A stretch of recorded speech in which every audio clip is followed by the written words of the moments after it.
Uttaranchal University, Dehradun, NAC A+ accredited university.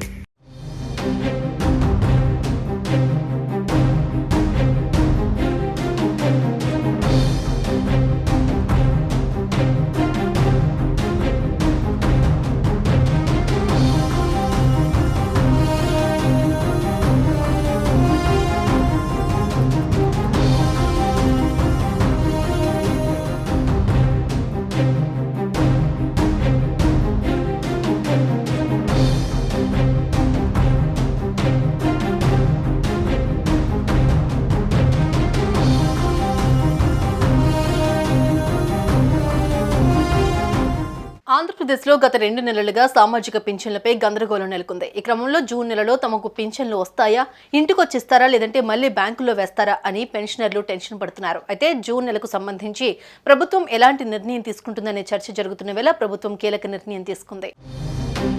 April 1న గ్రామ ward సచివాలయాల్లో pension పంపిణీ నిర్వహించింది. మే నెలలో బ్యాంకు ఖాతాల్లో నగదు జమ చేసింది. అయితే ఈసారి జూన్ 1వ తేదీన లబ్ధిదారులకు ఇళ్ల వద్దనే పింఛన్ పంపిణీ చేయాలని పింఛన్దారులు ఎండలో పింఛన్ సొమ్ము కోసం నానా అగచాట్లు పడుతున్నారని తెలుగుదేశం పార్టీ డిమాండ్ చేసింది. ఈ క్రమంలో జూన్ నెల పింఛన్కు సంబంధించి ఏపీ ప్రభుత్వం క్లారిటీ ఇచ్చింది.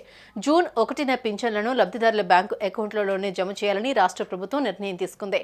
దివ్యాంగులు, నడవలేని వారు, అనారోగ్యంతో బాధపడుతున్న వారు, వీల్ చైర్లోనే ఉండేవారికి మాత్రమే ఇంటి దగ్గరే పింఛన్లు పంపిణీ చేయనున్నారు. అయితే గత నెలలో బ్యాంక్ అకౌంట్ల విషయంలో చాలా మంది లబ్ధిదారులు ఇబ్బంది పడ్డారు. మరి వారి పరిస్థితి ఏంటనే చర్చ జరుగుతోంది. ఏప్రిల్ నెలలో పెన్షన్లను గ్రామ వార్డు సచివాలయాల దగ్గర పంపిణీ చేయగా ఎండవేడికి వృద్ధులు చాలా ఇబ్బందులు ఎదుర్కొన్నారు.